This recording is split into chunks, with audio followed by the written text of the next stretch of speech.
Stage 1. The kid with a ball. You are 7 years old and the ball is everything, not metaphorically and literally everything. It is the first thing you think about when you wake up and the last thing you think about before you sleep, and in the hours between those two moments it is either at your feet or you are thinking about when it will be at your feet again. The garden wall has a scuff mark at exactly the right height from 6 months of you kicking against it after school. Your mother has mentioned the scuff mark several times. You have nodded seriously each time and gone back outside and kept kicking. Nobody taught you to love this. It arrived fully formed, the way the things that actually matter always do. Not gradually, not as a result of being told it was important, but as an immediate, total, inexplicable certainty that this is your thing. This is the thing. Other kids your age have other things. You have this. The ball you own has been reinflated 4 times and has a patch on one panel from where it met the corner of a wall at the wrong angle.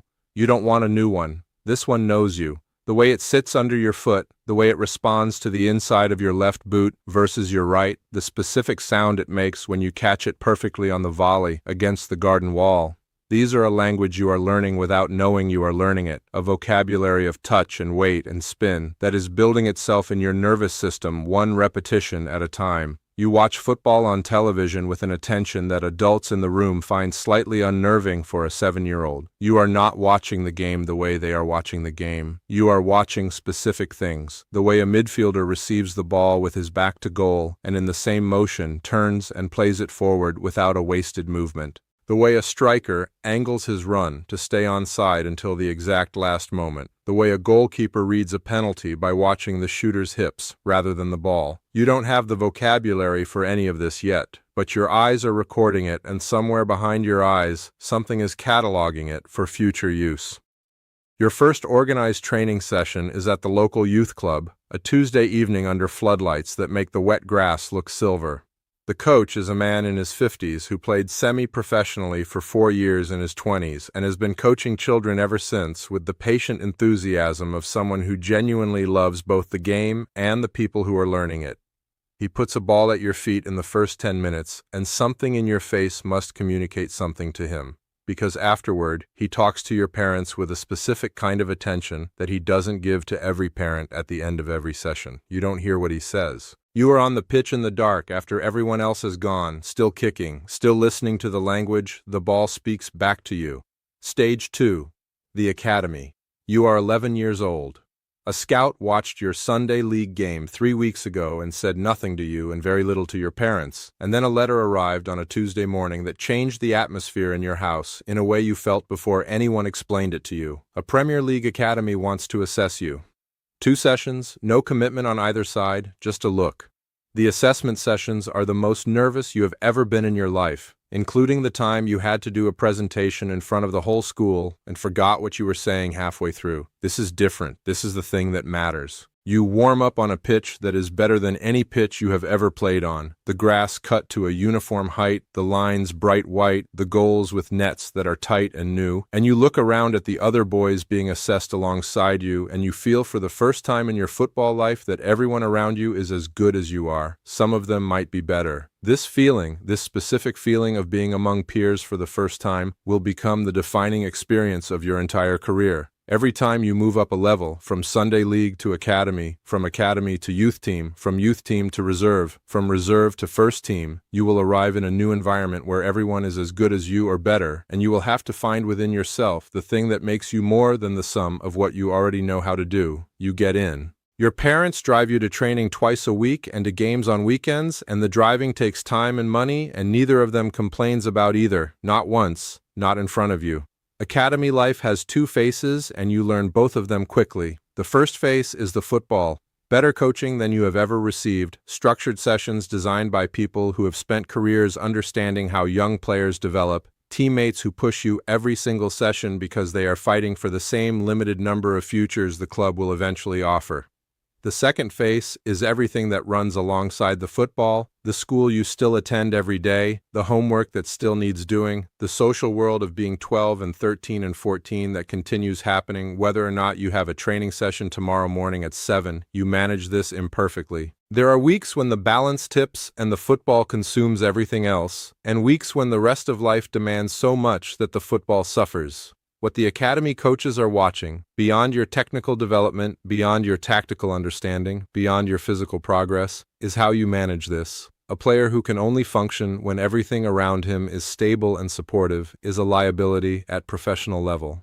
They are looking for evidence in children of the self-regulation that professional life will require. It is an unfair thing to look for in a 13-year-old. They look for it anyway. At 15, the academy releases 3 players from your age group. One of them is the boy you have trained alongside for 3 years, who has been better than you in almost every technical measure for most of those 3 years, who wanted this more visibly and more vocally than you did. He is released on a Thursday, and you find out on the Friday, and you spend the weekend thinking about something that the academy coaches have never said out loud, but that is present in every session, in every assessment, in every quiet conversation between coaches that stops when players walk past. Most of you will not make it. The maths of professional football is brutal, and it is better to understand it young.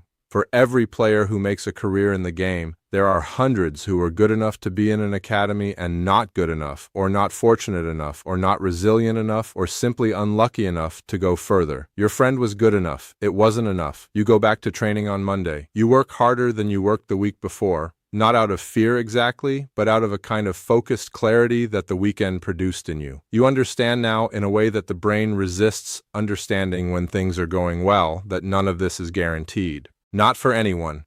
Not for you. Stage 3, the youth team. 17.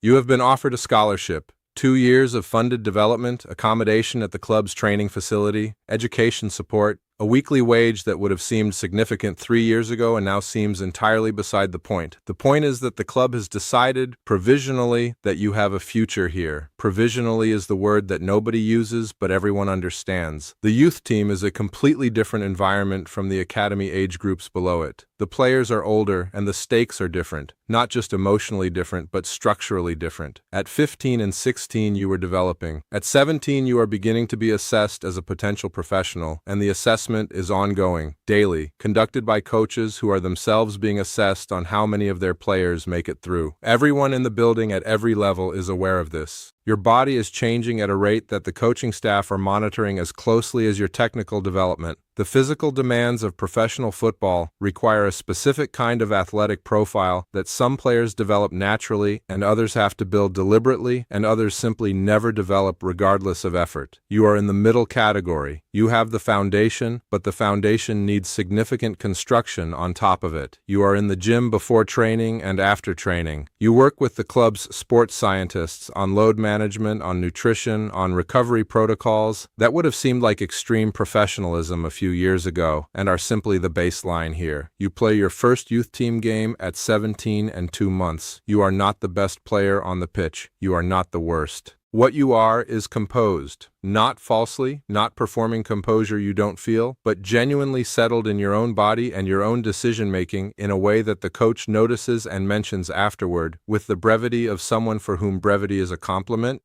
Good decision in the second half, that's all he says. You carry it home like it weighs something significant. The social world of 17 is complicated inside a football academy in ways that nobody in your life outside it fully understands. You are living largely among other young men who are all competing for the same narrow path forward, and the friendships that develop in this environment have a particular quality, genuine, because you are sharing something intense and formative, but always slightly aware of the competition that underlies everything. You learn to want success for your teammates and for yourself simultaneously, to hold both without letting them cancel each other out. This is harder than it sounds, and you don't always manage it perfectly. At the end of the scholarship period, some players are offered professional contracts. Some are released. The waiting, in the weeks before the decisions are delivered, is the most sustained psychological pressure you have experienced in your life to this point. Your contract is offered on a Wednesday afternoon in the manager's office. 1 year, with an option for a second. The wage is modest by the standards you will eventually inhabit, but substantial by any other measure. You shake hands with the manager and walk out of his office and go directly to the car park and call your mother and say nothing for a moment, because nothing is what you have. She understands the nothing. She has been waiting for this call since you were 7 years old, kicking a ball against a garden wall with a scuff mark at exactly the right height. Stage 4, the reserve team and the lone professional contract. The words are real now. Not ambition, not projection, but current reality. You are a professional footballer. The thing you have been moving towards since the ball and the garden wall and the Tuesday evening under silver floodlights has happened. And now you discover that arriving is not the same as succeeding. The reserve team is where professional careers either build momentum or quietly stall. You train with the first team occasionally, enough to understand the gap between where you are and where you need to be, a gap that is smaller than it would have been 2 years ago and larger than you would like it to be now. The first team players move at a pace and with a precision that still, some mornings, makes you recalibrate your own sense of how good you are. Not destructively, usefully. The gap is the target. Your first loan move is to a League One club, 2 divisions below where your parent club plays. Your agent frames it as development.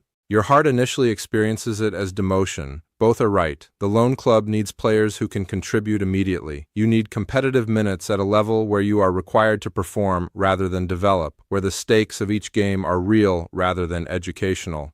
The loan is the making of you, though you won't fully understand this until it is over.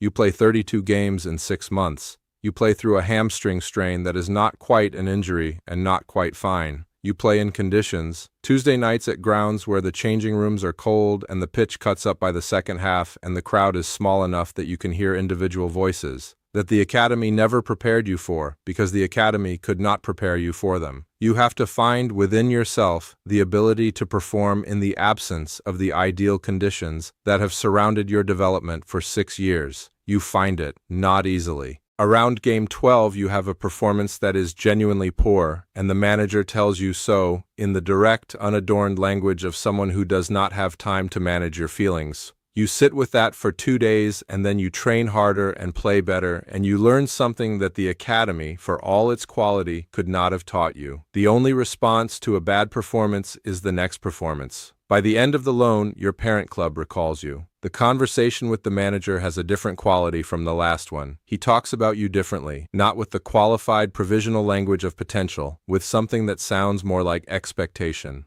Stage 5. The first team debut. The team sheet goes up on the notice board outside the manager's office at 10 a.m. on a Friday and your name is on it, not the reserve sheet. The first team sheet, starting 11, away game, Premier League, Sunday afternoon, televised. You read your name 3 times to make sure it says what it says. The 48 hours between Friday morning and Sunday kickoff are the longest of your life. You sleep poorly on Friday night, not from anxiety exactly, but from a kind of heightened aliveness that makes switching off feel impossible. Your body knows something significant is approaching and refuses to behave as if it doesn't. You eat correctly, you follow every preparation routine you have built over years, you do everything right on the outside, while on the inside the volume is turned up on everything. The dressing room before the game is an education. You have been in first-team dressing rooms for cup games, for training sessions, but never for this. A Premier League match with your name in the starting lineup, 15 minutes from kickoff, the noise of the away end already audible through the walls. The senior players prepare with a focus that is almost frightening in its intensity, no wasted words. No wasted movements. The rituals that each man has developed over years of doing this, the specific way boots are laced, the headphones, the quiet conversations with themselves that aren't quite conversations, all of it happening simultaneously in the concentrated atmosphere of men preparing to do something they have done hundreds of times, and that still requires everything they have. The tunnel. The noise hits you physically, not just sound, but pressure. The weight of tens of thousands of people in one space, all directing their attention at the same rectangle of grass. You have played in front of crowds before.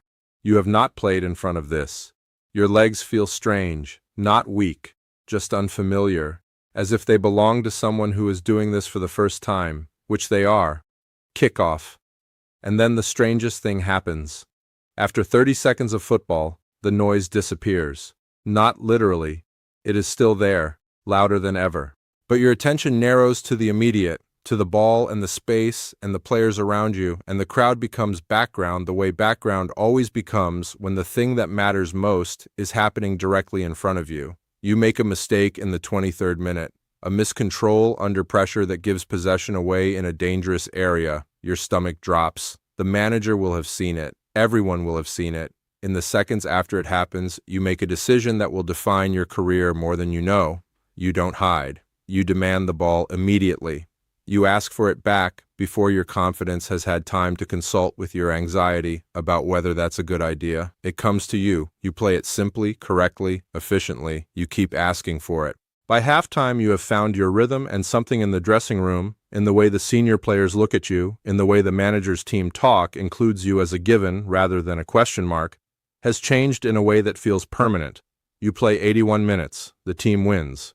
Your name is in the match report. Your phone, when you finally look at it in the dressing room afterward, has notifications that have stacked up into a number you cannot immediately process.